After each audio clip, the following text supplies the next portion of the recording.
Welcome to LDL 13। It's lockdown lecture 13। आज हम एक नया chapter theoretical concept based chapter जो है उसको डिस्कस करने वाले हैं। Chapter 1 belongs to the physical chemistry. बहुत सारे न्यूमेरिकल्स वो चैप्टर में डिस्कस किए हुए हैं। आज नया चैप्टर स्टार्ट करें। It's chapter number 3 called classification of elements and periodicity in properties. We are discussing chapter 3 textbook part 1, its classification of element and periodicity in property. In this chapter we have to discuss classification of the elements, and then afterwards we'll discuss how the element arranged in a period and group shows periodicity in their property. In today's lecture we'll discuss 2 points called need for classification, or what are the need or why classification is necessary. And number 2, earlier attempts for the classification of the elements. दो main topic discuss कर रहे हैं, जिसमें पहला chapter है need for classification. Classification की requirement क्या है, what is the necessity. Number 1, classification makes study simpler and easier. कोई भी सब्जेक्ट जो है उसकी क्लासिफाइड इंफॉर्मेशन जो है उससे रिलेटेड जो स्टडी है उसको इजी बना देती है। क्लासिफिकेशन जो है वो सिस्टमैटिक स्टडी के लिए यूजफुल है। इसके अलावा वो टाइम को कम कंज्यूम करती है to know everything about that subject. इसीलिए हर एक चीज में क्लासिफिकेशन जो है वो रिक्वायर्ड है। हम भी हमारी डे टू डे लाइफ में बहुत सी चीजें क्लासिफाई करके रखते हैं। आपके घर में भी, किचन में भी बहुत सी चीजें आपने क्लासिफाई के रखी है। प्लेट्स अलग जगह पर होती है, एक ही सेक्शन में। आपके घर के अंदर जो स्पाइसेस आप यूज करते हैं उसका एक सेक्शन अलग रहता है। इवन हर जगह क्लासिफिकेशन जो है वो इंपॉर्टेंट है। हम यहां पर डिस्कस करने वाले हैं why the classification is necessary. Number 1, in the beginning of 18th century very few elements were known. Very few, बहुत कम एलिमेंट्स नोन थे। एलिमेंट्स को हम मेनली 3 पार्ट में क्लासिफाई करते हैं, metals, non metals and semi metals. हम लोग यहां पर ये एलिमेंट्स के क्लासिफिकेशन रिलेटेड टॉपिक डिस्कस कर रहे हैं। 18th सेंचुरी की शुरुआत के टाइम पर बहुत कम एलिमेंट्स जो थे वो नोन थे, और वो सभी एलिमेंट्स को इंडिविजुअली स्टडी करना और उनकी जानकारी जो थी वो इजी थी। By the time of 1865 31 elements जो थे वो नोन हो गए, मतलब कुछ नए एलिमेंट्स डिस्कवर हो गए और उसकी लिस्ट पहुंच गई 31। Then after it reaches to the 63 and now we have 114 known elements given in our periodic table. But modern study बहुत फास्ट हो चुकी है, और जब हम ये चैप्टर डिस्कस कर रहे हैं एट प्रेजेंट 119 नोन एलिमेंट्स हमारे पास है। 119। सो ये इंडिकेट करता है कि day by day number of elements जो है वो इंक्रीज होते गए। अब ये हर एक एलिमेंट को इंडिविजुअली डिस्कस करना, उसकी स्टडी जो है वो इंडिविजुअल लेवल पर करना थोड़ा डिफिकल्ट था और टाइम कंज्यूमिंग था। And that's why for the study, for know them well, we have to classify them. Now classification is arrangement of elements depending upon their similarities and dissimilarities. जो subject, element मतलब हम यहाँ पे subject के तौर पर discuss कर रहे हैं, जो सब्जेक्ट के बारे में हम डिस्कशन करना चाहते हैं या उसकी स्टडी करना चाहते हैं, वो सब्जेक्ट्स के बीच में सिमिलैरिटीज और डिससिमिलैरिटी के बेस पर उनको एक सिस्टमैटिक मैनर में अरेंज करना, that is the meaning of classification. So why classification is necessary? As time progresses new and new elements are known. नए नए एलिमेंट जैसे फाइंड होते गए, हर एक इंडिविजुअल एलिमेंट्स का जो स्टडी था उसको डिफिकल्ट बनाता गया और टाइम कंज्यूमिंग था, और इसीलिए अब एलिमेंट्स को एक प्रॉपर वे में क्लासिफाई करके स्टडी करना जरूरी था। एंड दैट मीन्स ये क्लासिफिकेशन से हम धीरे धीरे करके पीरियोडिक टेबल तक पहुंच गए। एलिमेंट्स को क्लासिफाई करने के डिफरेंट एफर्ट्स, अर्ली अटेम्प्ट्स थे, लेकिन अल्टीमेटली हम ये एलिमेंट्स को स्टडी कर रहे हैं in form of periodic table, जो हम लोग जानते हैं। हमारे पास मॉडर्न पीरियोडिक टेबल है at present to study the elements in a proper way. और ये पीरियोडिक टेबल तक पहुंचने की जो जर्नी है वो अर्ली एटम्स से स्टार्ट हुई। But before discussing the early atoms, now what is the periodic table? Periodic table is a classification of known elements in such a manner that similar elements occupy their position in same column and different property containing elements are separately written.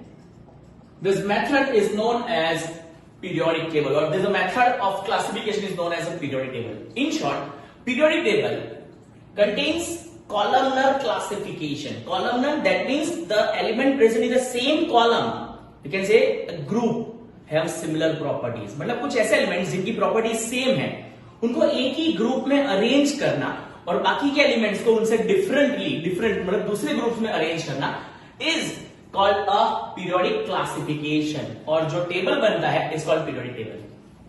आज हम discuss कर रहे हैं इसके साथ earlier attempts to classify the elements. जो known elements थे उनको क्लासिफाई करने के अर्ली अटेम्प्ट्स क्या थे। हम सीधे तो पीरियोडिक टेबल तक नहीं पहुंचे जो हमारे पास है modern periodic table. Periodic table is a journey, एक ऐसी जर्नी जो शुरू होती है डॉबर्नियर ट्रायड्स से। डॉबर्नियर ट्रायड्स ये है अर्ली अटेम्प्ट्स, जिसमें सबसे पहला जो इंपॉर्टेंट एटम था वो था डॉबर्नियर। डॉबर्नियर इज अ साइंटिस्ट, उसका केमिस्ट है, वो उसके सबसे पहले एफर्ट थे for the classification of elements. डॉबर्नियर जो है उसकी क्लासिफिकेशन को कहते हैं ट्रायड रूल्स, डॉबर्नियर ट्रायड्स।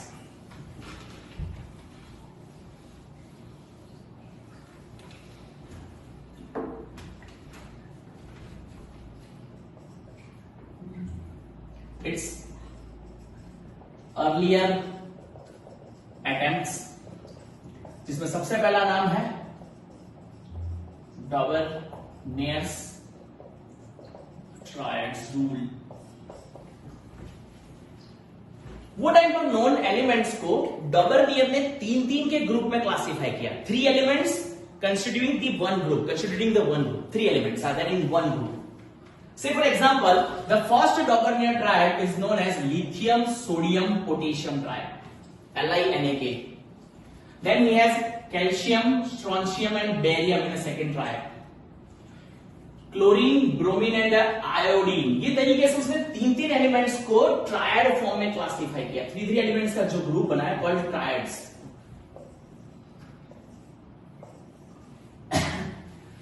ये जो क्लासिफिकेशन था वो बेस्ड था सिमिलैरिटी इन प्रॉपर्टीज पर। उसने ये एलिमेंट को सिमिलैरिटी के बेसिस पर क्लासिफाई किया था। That lithium, sodium and potassium shows similarities in their properties. Calcium, strontium, barium, chlorine, bromine, iodine, they show similarity. लेकिन इसके साथ साथ एक इंपॉर्टेंट एस्पेक्ट ये भी था ये क्लासिफिकेशन का कि जो फर्स्ट एलिमेंट और जो थर्ड एलिमेंट है ये दोनों के एटॉमिक मास, से फॉर एग्जांपल लिथियम का एटॉमिक मास जो है वो 7 है, atomic number is 3 but atomic mass is 7 for lithium. Similarly potassium का atomic mass 39।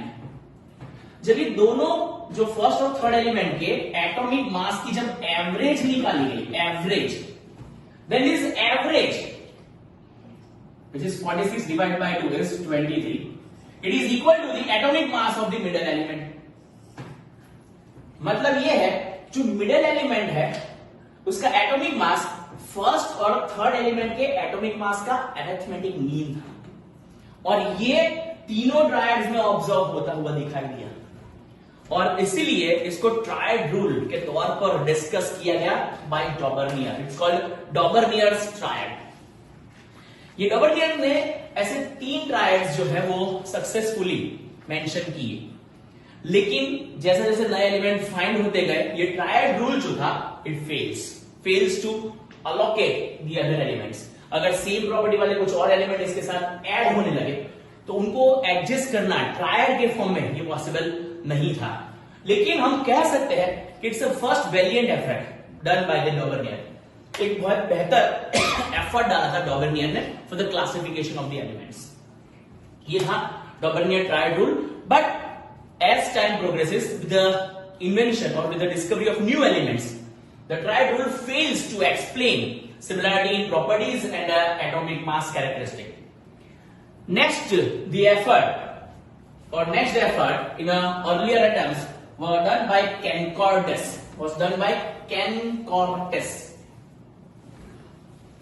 A.E.B. Cancordes. He provided the first columnar classification. He provided the element in the helical form. उसने एक cylindrical form में element को classify करने की कोशिश करी। ये सिलिंड्रिकल फॉर्म की बात करें तो सिलेंडर के 16 डिफरेंट सेक्शंस बनाए गए, 16 डिफरेंट सेक्शंस। कुछ ऐसी इंफॉर्मेशन है जो टेक्स्ट बुक में हमारे पास नहीं है, बट ये मैं कुछ एडिशनल इंफॉर्मेशन शेयर कर रहा हूं आपके साथ। 16 डिफरेंट सेक्शंस ऐसे बनाए गए और ये हर एक सेक्शन की जो एक्सिस थी उससे 45 डिग्री एंगल पर एलिमेंट को क्लासिफाई किया और एलिमेंट को अरेंज किया, और एक हेलिकल फॉर्म ऑफ एलिमेंट्स का अरेंजमेंट हुआ। हेलिकल फॉर्म जैसे डीएनए का हेलिक्स होता है, हेलिक फॉर्म, ऐसे हेलिकल फॉर्म ऑफ एलिमेंट्स जो है वो सिलेंडर के 45 डिग्री पर अरेंज किए गए। ये सब इंफॉर्मेशन आपके काम की नहीं, आपके लिए खाली इतना ही काफी है। That is A.E.B. Cancordes, जिसने सबसे पहली बार एक columnar form of a classification दिया था, कॉलमनर फॉर्म ऑफ क्लासिफिकेशन। और 16 एटॉमिक मास यूनिट के डिफरेंट वाले जो एलिमेंट्स थे वो एक ही हेलिक पर अरेंज होने लगे, 16, 32 so on। ये तरीके से 16, 32, 40, 64 ये तरीके से एलिमेंट्स जो थे वो जिनके एटॉमिक मासेस में डिफरेंस 16 AMU का था, कंसेक्यूटिव डिफरेंस, वो सिंगल हेलिकल के तौर पर अरेंज होने लगे। This effort done bye A.E.B. Cancordes, लेकिन ये कुछ लोगों का ही ध्यान उसकी ओर खींच पाया, ज्यादा इसको कुछ इंपॉर्टेंस नहीं दी गई इन पास्ट, और इसीलिए A.E.B. Cancordes का जो काम था वो बहुत ही लिमिटेड लेवल पर बाकी रह गया। उसके बाद का जो सबसे अच्छा एफर्ट माना जाता है जिसको हम कह सकते हैं न्यूलैंड्स ऑक्टेट रूल। न्यूलैंड जो अर्लियर अटेम्प्ट्स का सबसे इंपॉर्टेंट एस्पेक्ट था, न्यूलैंड्स ऑक्टेव रूल और octet rule.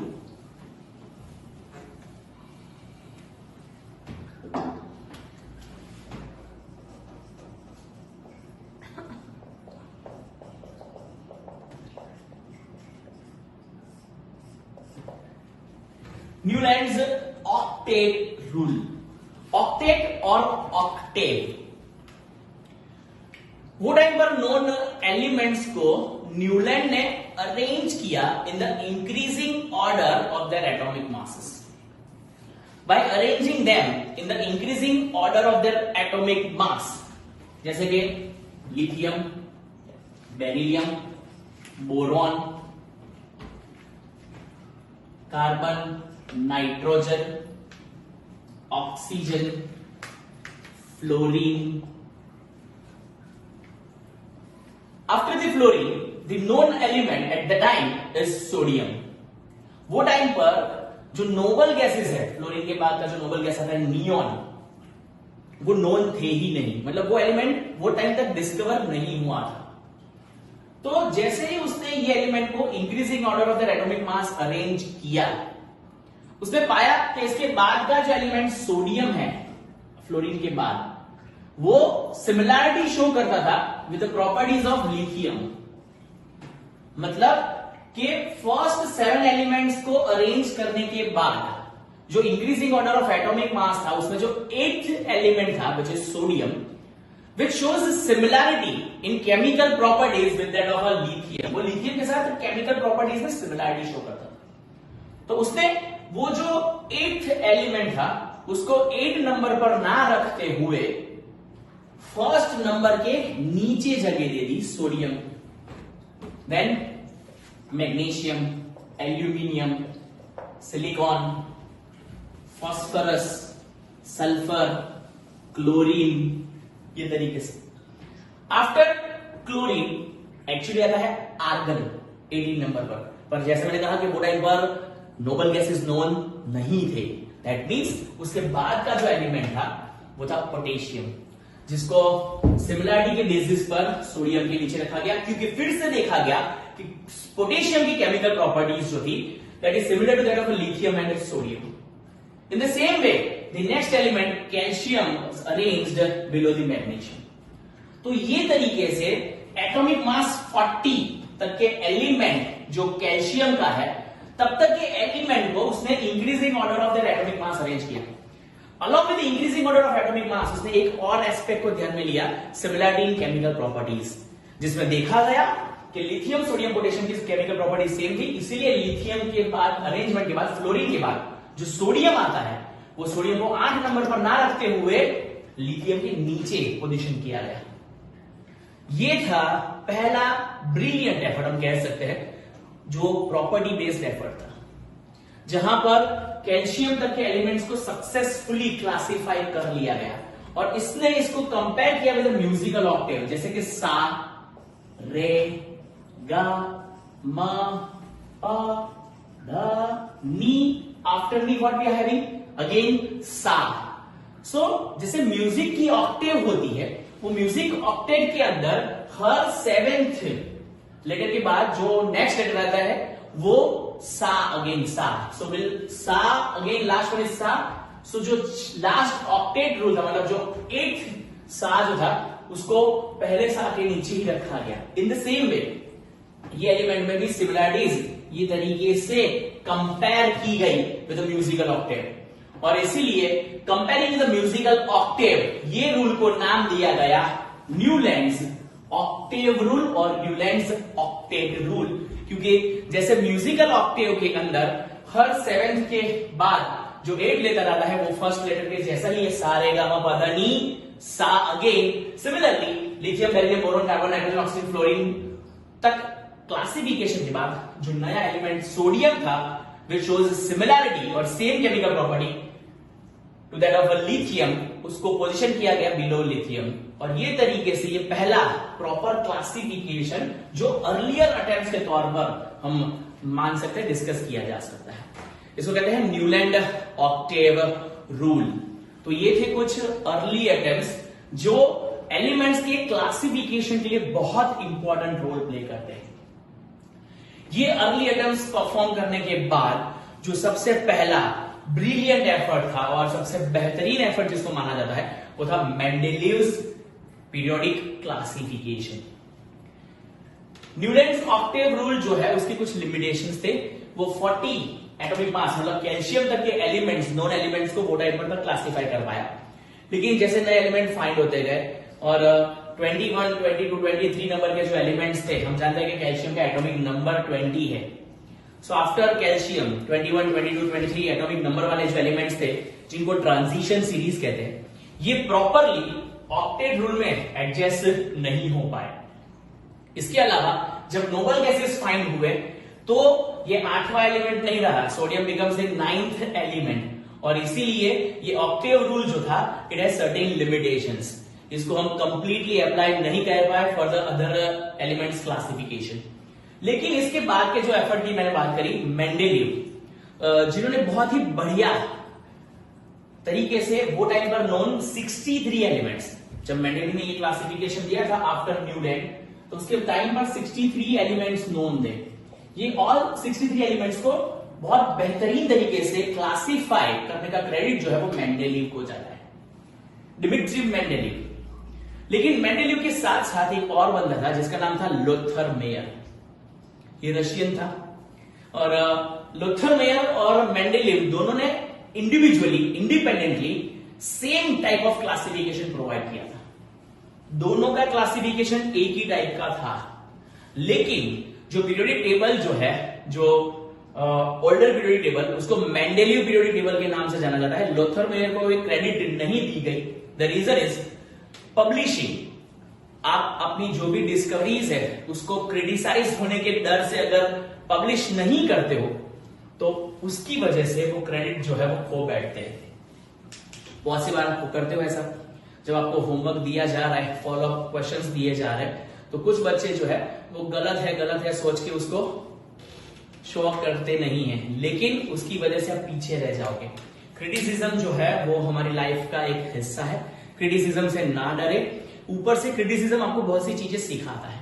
Criticism teach you to improve. आप और बेहतर तरीके से इम्प्रूव होके उसके बाद बाहर आ सकते हो। So take it in a positive way. और हम मेन बात कर रहे थे जो नेक्स्ट एफर्ट था given by Mendeleev and Lothar Meyer, लेकिन ये क्रेडिट कंप्लीटली किसको प्रोवाइड किया गया है? To the Mendeleev, goes to the Mendeleev, जिसको हम पॉइंट नंबर 3.2 के तौर पर यही लेक्चर के नेक्स्ट पार्ट में डिस्कस करने जा रहे हैं। Till then stay tuned.